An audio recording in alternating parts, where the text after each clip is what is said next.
સુરતના લીંબાદ વિસ્તારમાં એક યુવકની જાહેરમાં તીક્ષ્ણ હથિયાર વડે હત્યા કરવામાં આવી હતી। આ ઘટનાનો ભેદ પોલીસે ગણતરીના કલાકોમાં ઉકેલી નાખ્યો છે અને 2 આરોપીઓની ધરપકડ કરી છે।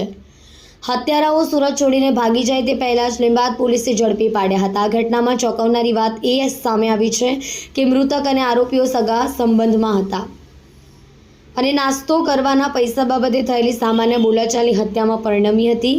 આ બનાવ લીંબાદ આસ્તિકનગર વિસ્તારમાં આવેલ નિરંકારી કિરાણા જનરલ સ્ટોર પાસે બન્યો હતો। રવિન્દ્ર પાટીલ ઉંમર 21 નામના યુવકનો તેના 2 સાથીઓ દેવીદાસ ઉર્ફે દાદુ, સુખદેવ પાટીલ ઉંમર 24 અને સન્ની ઉમેશ હલવાઈ ઉંમર 22 સાથે ઝઘડો થયો હતો। પોલીસ પૂછપરછમાં સામે આવ્યું હતું કે નાસ્તો કરવા માટે પૈસા આપવા બાબતે આ ઝઘડો શરૂ થયો। સામાન્ય બોલાચાલી એટલી બધી ઉગ્ર બની ગઈ કે આરોપીઓએ રવિન્દ્ર પર ચપ્પુ વડે હુમલો કરી દીધો।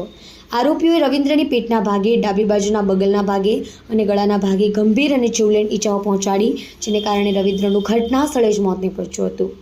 હત્યા બાદ બંને આરોપીઓ ઘટના સ્થળેથી ફરાર થઈ ગયા હતા। પોલીસે તાત્કાલિક આરોપીઓની શોધખોળ શરૂ કરી હતી અને ગણતરીના કલાકોમાં જ તેમને ઝડપી પાડ્યા હતા।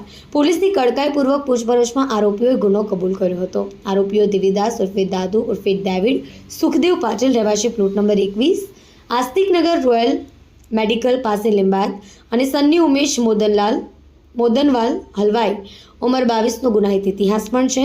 દેવીદાસ પાટીલ વિરુદ્ધ અગાઉ લીંબાદમાં મારામારીનો ગુનો નોંધાયેલો છે, જ્યારે સન્ની હલવાઈ વિરુદ્ધ હત્યાની કોશિશ, પાંડેસરામાં પ્રોહિબિશન અને લીંબાદમાં જુગારનો ગુનો નોંધાયેલો છે।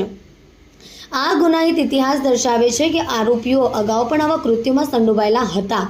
ડીસીપી ભગીરથ ગઢવીએ જણાવ્યું હતું કે આ ઘટનામાં મૃતક બંને આરોપીઓ સગા સંબંધમાં હોય અંગે જાણકારી મળી છે। પોલીસે બંને આરોપીઓને ઝડપી પાડીને આગળની કાયદેસરની કાર્યવાહી હાથ ધરી છે। ત્રણેય વચ્ચે 2 દિવસ પહેલા પણ બોલાચાલી થઈ હતી।